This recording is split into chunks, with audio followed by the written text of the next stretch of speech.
Так, сәлем баршаға. Так, бұл сабақта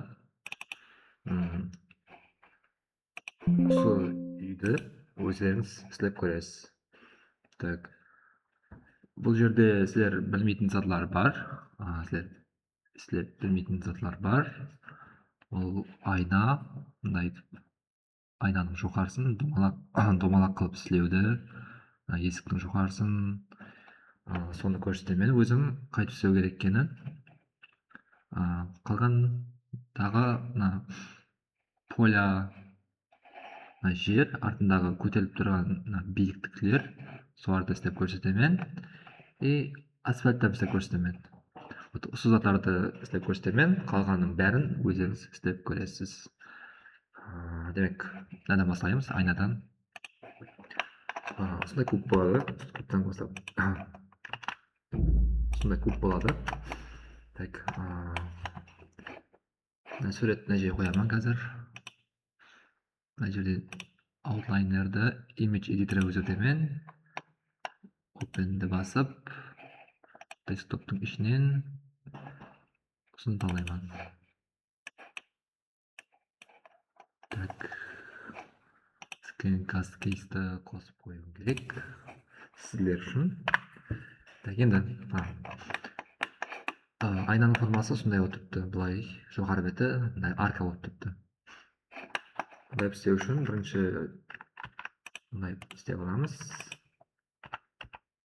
Сондай істеп аламыз. Енді мына жерін талап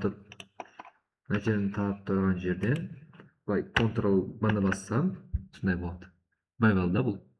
Енді мишканың колесикті бұлай деп жұмалатсам, алға қарай көбейеді, артқа қарай азаяды. Тек мына жерден ұстап bevel қылсақ, сәл қателеу болады. Кейін айнаны ішке кіргізу қиын болады. Соның үшін полный бұлай ұстап шығу керек. Әмме жерін. Лукаттың әмме жерін ұстау керек. Енді Ctrl-B, сонда дұрыс формада болады. Кейін айнаның формасын шығару ансатау болады. Осындай істеп аламыз. Сөйтіп болып, жүзін талаймын, жүзлерін. Кейін ай. Айды басқанда, айды тағы бір мәрте бассам мынандай болады. Оны уже білесіз. Тағы бір мәрте бассам мынандай болады. Бұлай ішке кірсем, мына жерден қарасаңыз, мына жерде қара болып қалды. Сондай қара болып тұрған жерлер, бұлар көрсетемін, неден пайда болады екен көрсетемін. Айды бастым. Мына жердегі вертекстер бір-бірінің ішіне кіріп кетеді. Бұлар қайттан көрсетемін қазір.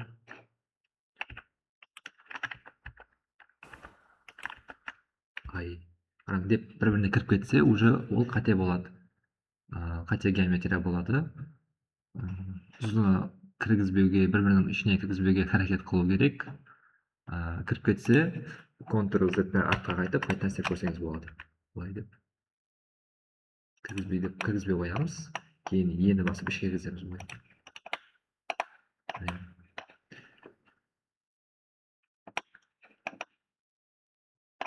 Айнаның формасы. Енді ортасын алып, Ctrl-B азайтамын аны. Ені жерді алып, алда шартпаймын. Сонымен айна тайын. Арт бетін сәл кішійтіп қою керек екен. Бәрін талаймын бұлай. Сөйтіп GX. Әппет талап қалған екен. GX. Деп кішійтіп қойсам болады. Так, подоконник соғу үшін таза объектті соқсаңыз болады. Болмаса, сол жерден прям осы объекттен шығарсаңыз болады. Ені басып. Бұны өйтіп шығару үшін мына жерде лукат керек екен. Бір қойып қойып. Ctrl-R лукат қою үшін. Лукат қойғанда мындай болып қалады екен, лукат мындай болып түседі екен. Так, оны дұрыстау үшін лукат қоймаймыз, оны өтеміз. Vertex модқа өтіп, мынаны талаймын. Сөйтіп, мынаны талаймын. Ж. Kesіп кеткен. Kesіп кеткен. Так, бір жолын тауып алайын.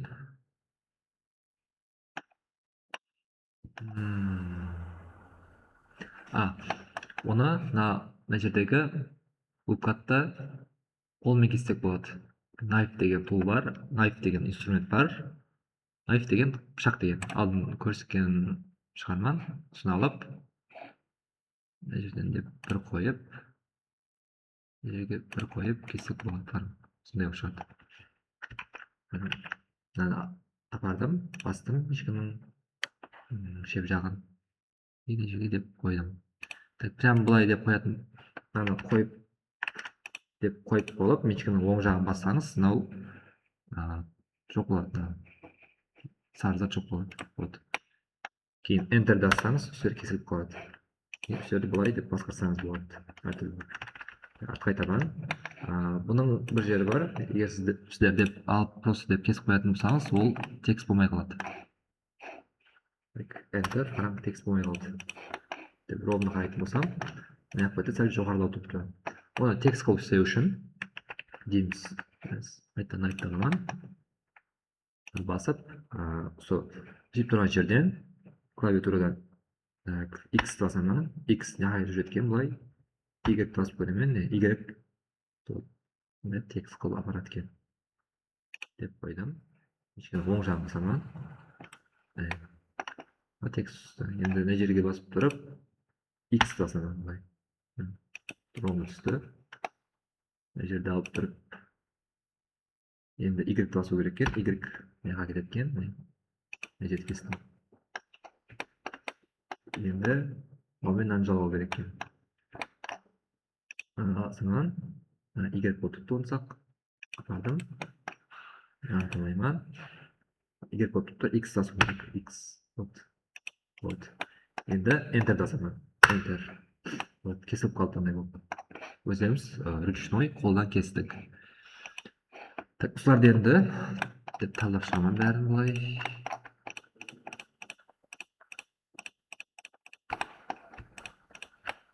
Сөйтіп.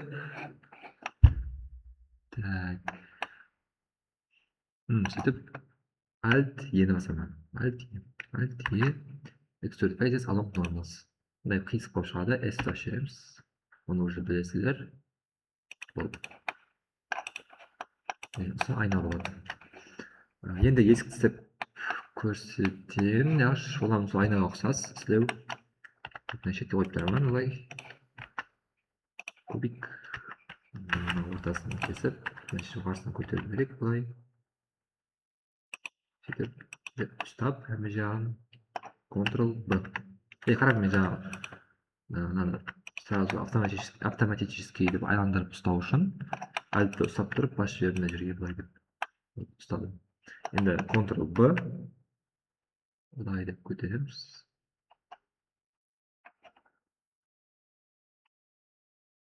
Нормально.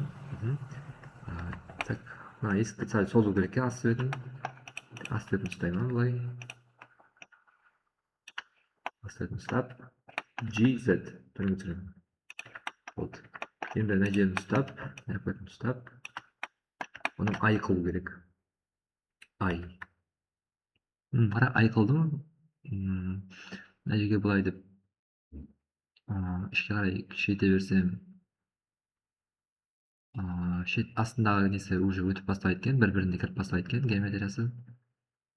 Так. Ал егер кіргізбей қоятын болсам, мынау кішкентай болып қалады шет беті. Соның үшін басқаша жолын көреміз. Біздер іштен емес, мына бетіндегі фейсін айырылмаймыз. Біздер сыртындағы фейслерін Alt-E қыламыз. Alt-E. Extrude faces along normals. Сонда исат ішіне кірмейді, ішіне қалмайды. S текст болды. Қайтан көрсетемін. Alt-ті басып тұрып, мына жерін бастым, мына жерін. Әмежан талады. мына жерде осындай болады. Енді alt e extrude faces along normals s. Вот. Енді мына жерін талап тұрып, былай талаймын. Кейін e. Енді басып шегіземін былай. e. Так. Дальше мына есіктің мына жерін и ұстағышын отдельный объекттен істесеңіз болады. Прям осы объекттен былай деп шығарсам, бөлініп кетуі мүмкін. И мындай ортаға баса айна істедік қой, мына айнаның ортасында не бар еді, фейс бар еді, edge бар еді, мындай сызық бар еді ортасында. Ал мынаның сызығы жоқ екен ортасында.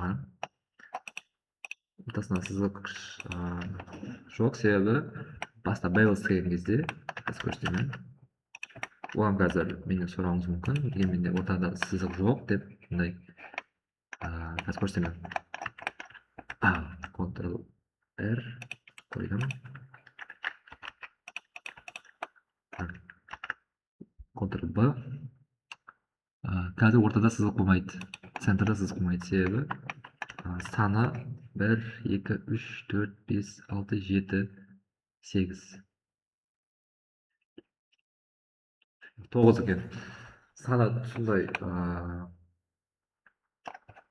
қалайсында 1, 2, 3, 4, 5, 6, 7, 8. Саны жұп болса, ортасында сызық болмайды. Біреудің центрда сызық болмайды. Саны тақ болу керек, сонда ортасында центрда сызық болады. Енді санын тақ қылып көремін. 8, 9. Ортасында сызық болды. 10 сызық жоқ. 11 сызық бар ортасында. Сонда кейін менен сұрауыңыз мүмкін, соның үшін сразу көрсетіп кетіп жатырмын. Так. Қазір саны жұп болып қалды, соның үшін ортасында сызық жоқ. Ол егер айна істегеніңізде сондай болып қалса, қиын жері жоқ. Просто Ctrl R лукат қойып жібересіз, ортасынан бір болды. Ctrl B. Ctrl B. Азайту керек. Ережені былай деп істеп жібересіз. Ол айна істеген кезде қазір есік істеп жатырмыз. Есікке бұндай қылып істеу қиынға болады. Соның үшін отдельный объекттен істеп көру. Мына жерге деп мына жерді талап, edge танаймын. Shift S курсор selected. Edge'дің центрына апарып қойды, курсорды. Енді тағы объект қосамыз. Кубик қосақ болады деп кішірейтіп.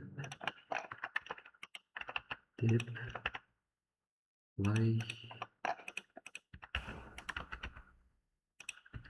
мына жерде ай қылып жіберсек те болады. Ай, сөйтіп істеп көресіз өздеріңіз. Так, тағы қандай зат бар? Так, тағы терек істеп білесіз. Енді жолды істеп көрсетемін. Арттағы биік жерлерді істеп көрсетемін. Так, таза бет қосамыз, ол plane. Plane'ді былай edit модта өргетемін. Сонда мына жерде scale дұрыс болады. Мына жерде scale, айтымның ішінде scale дұрыс болады. Енді edit модына кіріп тұрып, сәл кішірейту керек, кішірейтемін, қарап. Edit модқа өтемін, өтіп тұрған жерден сөйтіп талап тұру керек, бәрі жерде талап тұру керек. Мишканың оң жағын бассам, сондай меню шығады. Меню. Соның ішінен subdivide басасыз. Subdivide деген бөлу деген. Бір бастым, жоғарыға шығарып қойайын. Бір бастым, сондай болып бөлінді. Тағы басамын, сондай болып бөлінді. Деп баса берсеңіз, бөліне береді. Атқайтамын қазір, тағы бір көрсетемін. Subdivide, мына жерден subdivide'дің несінен несі болады, меню болады оның отдельно. Бұл жерден number of cuts деген кесулер саны деген. Қазір бір мәрте кесілді. Екіге қойсам қайтадан кесіле береді. Максимально 10-ға шейін барады. Так, оны көп үлкен сандарға қоюды мәслихат бермеймін, себебі көп kesilген сайын компьютер қатып бастайды.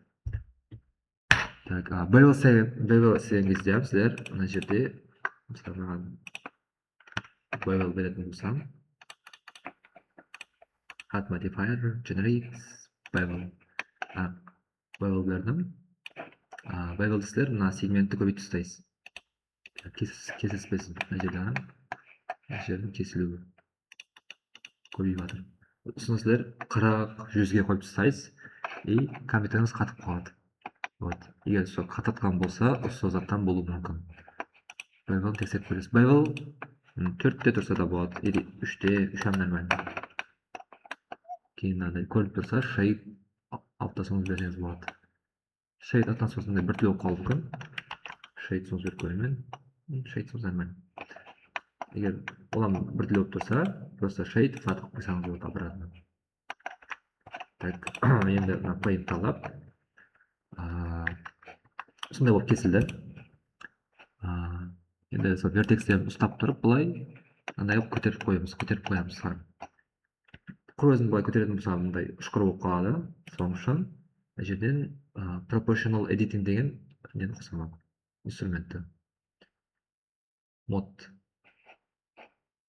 бастым, енді G, домалақ шықты, домалақты деп көтеруге болады, мешкімен былай үлкейтуге болады, кішірейтуге болады деп көтеріп қоямыз.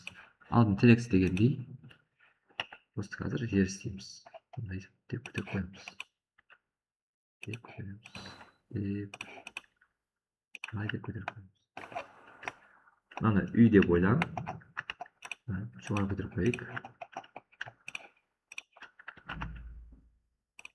Үй деп ойлам, мынаны көтерген кезде былай өтіп кетпеу керек.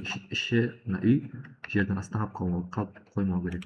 Соның үшін мына көтерген кезде былай кішірейтіп көтерсеңіз болады. Сонда да үй сәл жерге кіріп кетіп жатыр. Соның үшін бұл жерге тиінеміз, бұл жерге тиінеміз да ат беттен жасаймыз.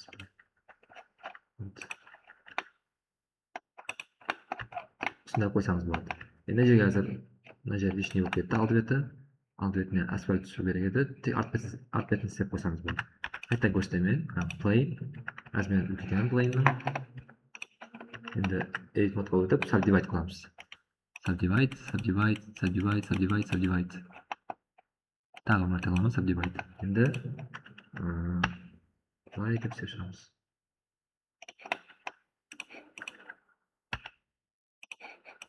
Неғып беттерім болады.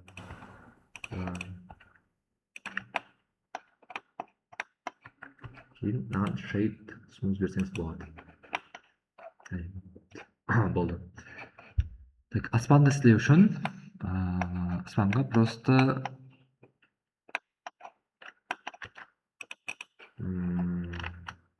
plane қойып, plane'ді былай деп 90 градусқа қайырып, үлкейтіп,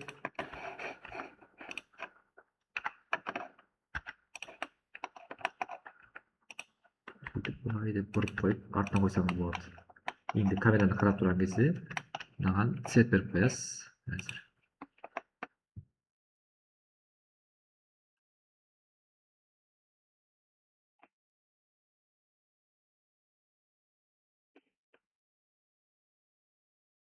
Қатып тұрды. Осы plane'ге просто мындай көк цвет беріп қоямыз.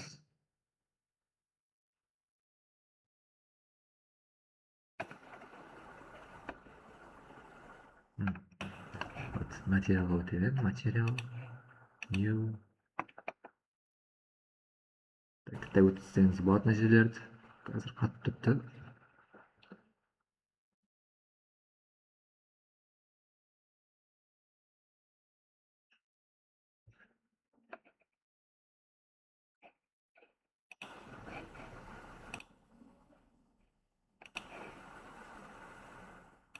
Енді ары материал берілді. Base color'ды көкке қоямын просто. Деп қараған кезде мынау көк болып тұрады ар жағы. Мынаған жасыл беріп көрейін.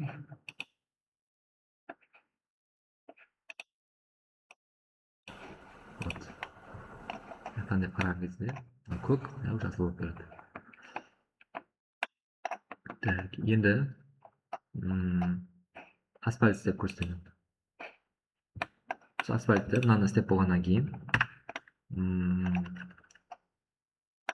асфальтты прям осы жерден істесеңіз болады, мынада алсаңыз болады. Ала деп аламын былай.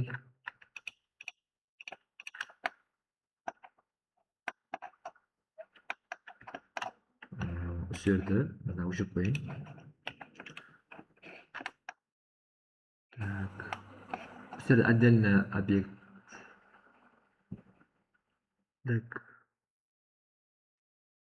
асфальтты отдельный объекттен істесеңіз болады, я болмаса сондай қылып осы жерді талап selection қылып ажыратып аламыз. Сөйтіп сәл жоғарылап көтеріп қою. Мына жолмен қазір бірдей болып тұрды асфальттың уровені. Оның үшін оған тимейміз, просто мына жерін асфальттың мына жерін қойып қою керек екен. Значит, мына жерді деп талаймын.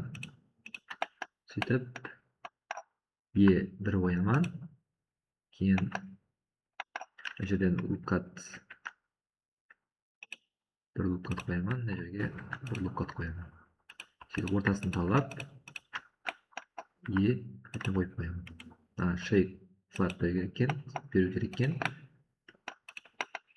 Бәрін талап жоғары көтеріп қояйық. Сет көріп қалды. Сондай болып асфальт шығады. Все. Сонымен сіздер білмейтін бір затты көрсеттім деп ойлаймын. Ана уже білесіз істеп, бұлттан білесіз істеп, бұл терек істегендей, ал бастан сабақта терек істедіңіз, сондай алып істегендей. Гүлдерді өздеріңіз білесіз, қаласаңыз қойсаңыз болады, қаласаңыз қоймасаңыз болады. Так. Сондай болды.